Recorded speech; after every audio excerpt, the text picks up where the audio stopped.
So I've had a lot of requests lately to do a behind the scenes video. I'm going to show you guys all the camera equipment that I use to film the videos. I'm going to show you how I set up my garage as a DIY filming studio. And then I'm going to show you all the software and tools that I use to make this channel happen behind the scenes. I was kind of hesitant to even make this video because if you watch this whole thing from start to finish, you're going to learn in about 10 minutes what's taken me the last 5 years of trial and error to figure out. So let's just start off with the camera equipment. That seems to be what people had the most questions about. So the camera that I shoot all the videos with that's actually filming me right now is the Canon EOS R, the Canon R, whatever you want to call it. This thing is my baby. The video quality out of this is excellent. You can shoot slow motion up to 120 frames per second.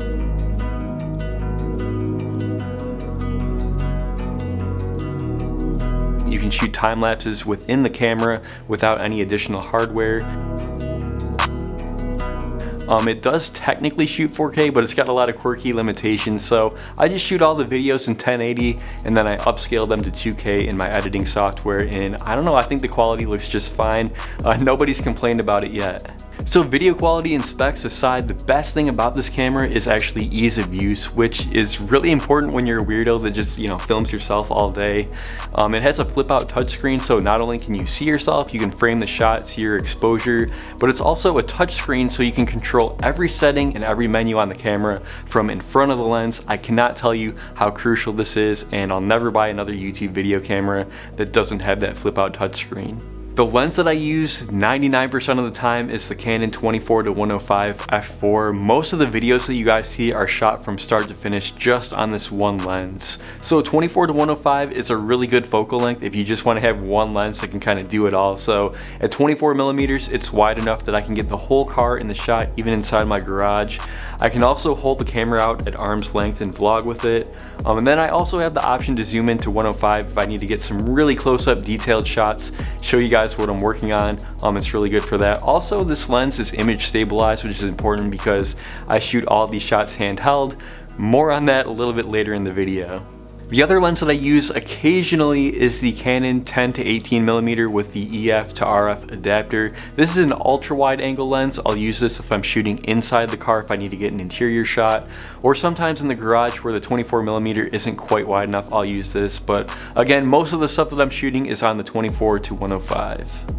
If you follow me on Instagram, the camera that I've been using lately for still photos is the Fujifilm X100T. I was looking for something that could bridge the gap between being more portable than my big YouTube camera, but also better image quality than my iPhone, and this thing has just been perfect for that. It's kind of got this retro film camera look, which I think is awesome, and it's just a lot of fun to shoot with, and because it's so small, I take this thing with me everywhere and I end up getting shots that I might not have got otherwise. So with the camera gear out of the way, let's go downstairs and check out the studio. When my wife and I bought this house a year ago, the garage was unfinished. It only had one outlet and a single light bulb on the ceiling. With the help of my dad and my friends, we've transformed it into a studio for filming YouTube videos.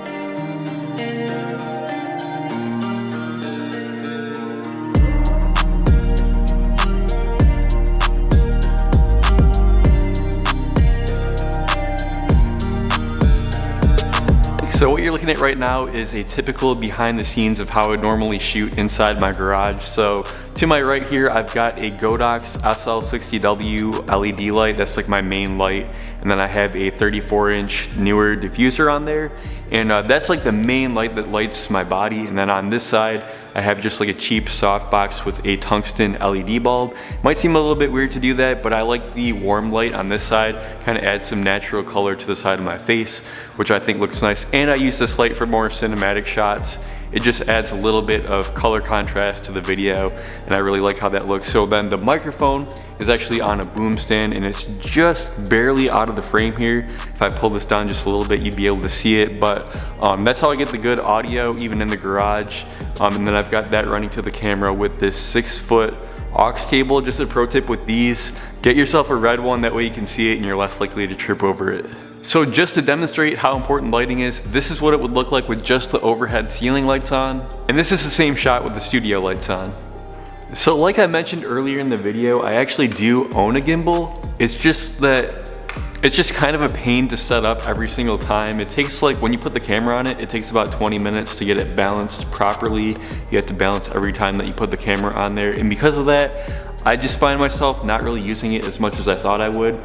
I actually got this to shoot car shows, and then of course the pandemic happened, so this has pretty much just been in my closet. In fact, the outro sequence when I was done with the M Sport conversion, that was actually the first time that I used this in over a year. All the other shots that you guys see are just done handheld, and I'll show you a little behind the scenes of how I do that.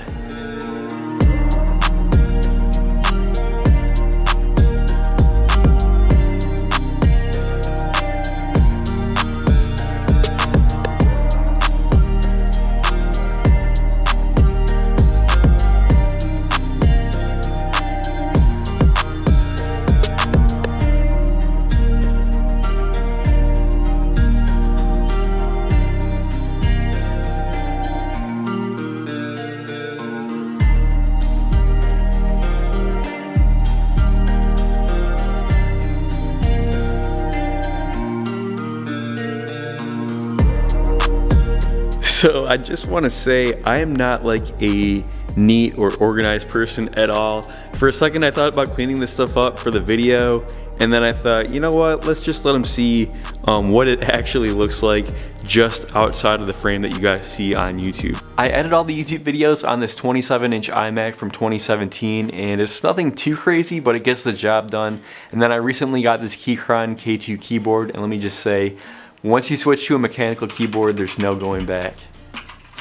For software, I use all Adobe products, so I'm using Premiere Pro and After Effects for video editing. I use a combination of Photoshop and Illustrator to make the YouTube thumbnails, and then I use Lightroom for photo editing for my Instagram pictures. So Adobe CC, it's a $55 a month subscription, which I know it kind of sounds expensive if you're just doing this as a hobby, but trust me, having good professional software is key. Speaking of thumbnails, this is so important, and if you guys just take away one thing from this video, is how critical the thumbnail and title are to a video success. For a lot of people, the thumbnail is just an afterthought, but I would argue that the thumbnail is just as important as the actual video content itself. My approach lately with the YouTube thumbnails is to just have really strong photography to sell the video. I rarely put text in the thumbnail, and if I do, it's just like 1 or 2 words. I would say save the text for the title and just let the thumbnail photo speak for itself. When you create your thumbnail in Photoshop or whatever program you're using, be sure to shrink it down to the size of a phone screen. That way you get an idea of what it's actually going to look like in somebody's feed. You're going to realize really quickly why having a bunch of text on there probably isn't a good idea.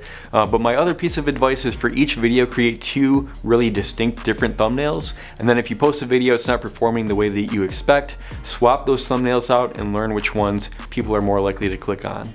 I get a lot of compliments on my channel about the background music, so I get all my music from a website called epidemicsound.com. It's a $15 a month subscription, and basically the way that it works is once you sign up for an account, you're going to link your YouTube channel to your Epidemic Sound account on the back end, and then when YouTube crawls your video with the copyrights, they're going to look to see if you have an active license.